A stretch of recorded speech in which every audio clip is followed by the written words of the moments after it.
Right, let's not muck about. Shane van Gisbergen just delivered the most jaw-dropping Rookie Cup season in modern NASCAR memory.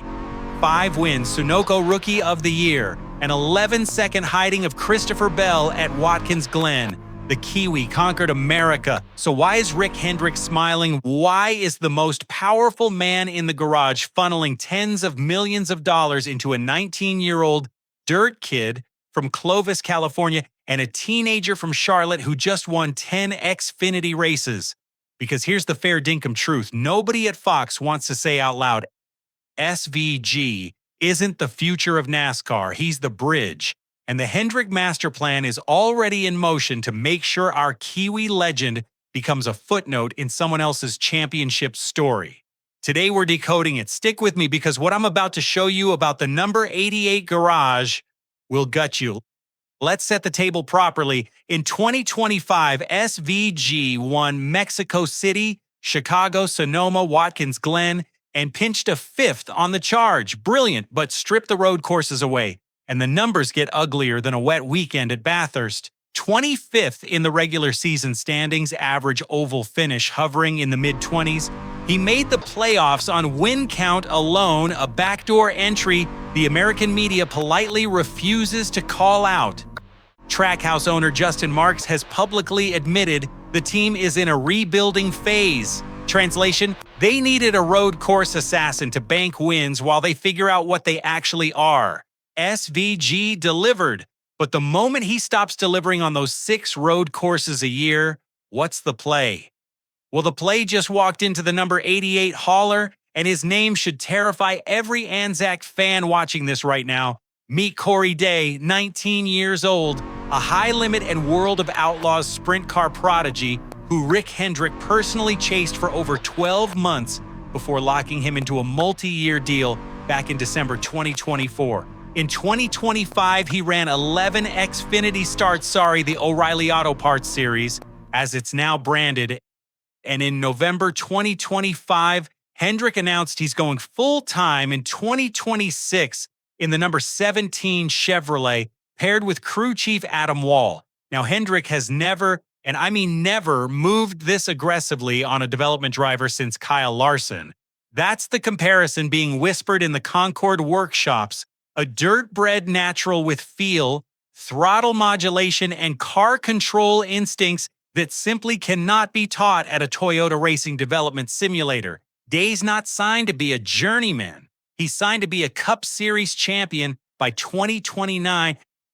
And here's the bit that should make every Kiwi sit up. Day's timeline overlaps perfectly with SVG's contract window. By the time Shane's deal at Trackhouse needs renegotiation, Corey Day will be a graduated, fully baked Cup rookie sitting in a Hendrick seat with Chevrolet's deepest engineering pipeline behind him.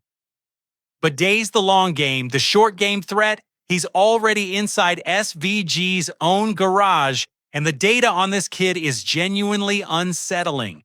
Stay with me. Connor Zilisch, 19 years old. In 2025, he won 10 Xfinity Series races, a season high, claimed the regular season title, finished runner-up in the championship to Justin Allgaier, and delivered JR Motorsports their 100th win at Indianapolis. He is on paper the most dominant teenage NASCAR driver since Joey Logano in 2008. And here's the kicker, and I want every Australian and Kiwi viewer to hear this very clearly. Connor Zilisch is Shane van Gisbergen's teammate at Trackhouse in 2026. He's in the number 88, replacing Daniel Suarez. Same shop, same engineers, same data sheets. Now let's get into the data because this is where things get genuinely uncomfortable.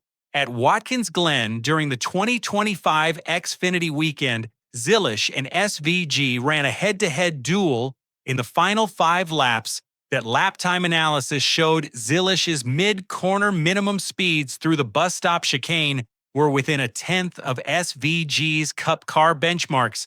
A teenager in an Xfinity car matching a 3-time Supercars champion at COTA in March 2026. Zillish outqualified SVG in their first competitive Cup head-to-head, and the gap on long-run pace was just 0.08 of a second per lap. That's not a gap, that's a rounding error. Justin Marks didn't sign Zillish as a number 2 driver. He signed him as the heir apparent, and that creates a political situation inside Trackhouse that nobody, not on Speed Street, not on Door Bumper Clear, is willing to say out loud, so I will. Here's the controversial bit. Trackhouse is technically a Chevrolet team, but it functions as a satellite of Hendrick Motorsports. They run Hendrick-built engines. They share aerodynamic data. They sit in the same alliance briefings. When Hendrick sneezes, Trackhouse catches the cold. So when Rick Hendrick decides that the next Chevy superstars are Corey Day in the number 17 and Connor Zilisch riding shotgun at Trackhouse, where does that leave SVG? I'll tell you, it leaves him as the world's most expensive road course specialist on a contract that suddenly looks a lot more renewable than guaranteed. Mark's own words, and in that quote, who do you reckon he's rebuilding around? The 36-year-old Kiwi who can't crack the top 15 at Kansas, or the 19-year-old American who just won 10 Xfinity races and has a face the marketing department can plaster on a Mountain Dew can for 15 years?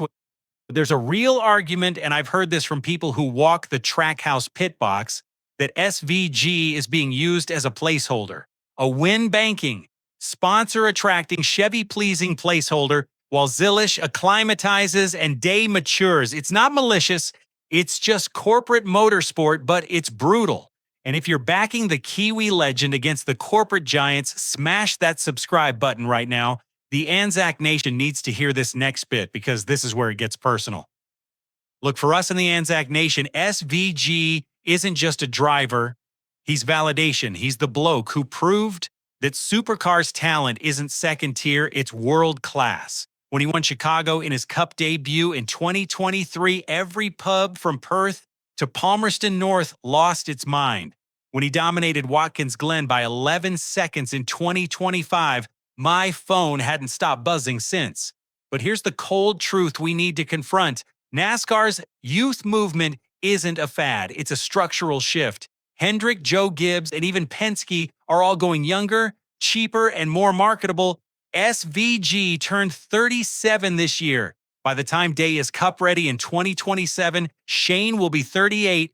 By the time both Day and Zillish are championship contenders in 2028, SVG will be 39 in a series where the average title winner is now under 32. Now, and this is critical, SVG is not done. He's arguably the best road course racer NASCAR has ever imported. His Sonoma performance was statistically the most dominant road course drive of the decade.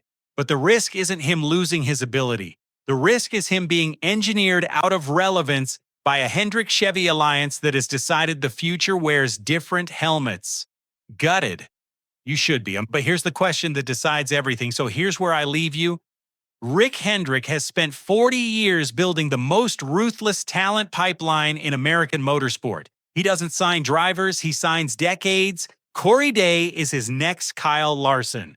Connor Zilisch is his Trojan horse inside Trackhouse. And Shane van Gisbergen, the most gifted road racer of his generation, is sitting between them, contract clock ticking. Can SVG flip the script? Absolutely. If he wins the 2026 Cup road course sweep and cracks a top 10 oval finish at somewhere like Phoenix or Homestead, he forces Trackhouse to extend him through 2028. He becomes the veteran mentor, not the placeholder. The Kiwi Wolf becomes the Kiwi Kingmaker. But if he doesn't, if 2026 is another 5 road course wins and nothing else season, then by mid-2027, you'll be hearing the words amicable parting in a Trackhouse press release, and Connor Zilisch will be driving the car that used to be Shane's. So tell me, Anzac Nation, in the comments right now, does SVG bury the Hendrick Master Plan and silence every doubter at Trackhouse? Or are we watching the slow, polite corporate retirement of a legend in real time, a type Kiwi? If you're backing Shane to fight, type Hendrick. If you reckon the kids have already won, hit that subscribe button. If this is the kind of NASCAR analysis the American channels are too scared to give you, I'm out. Catch you at the next green flag.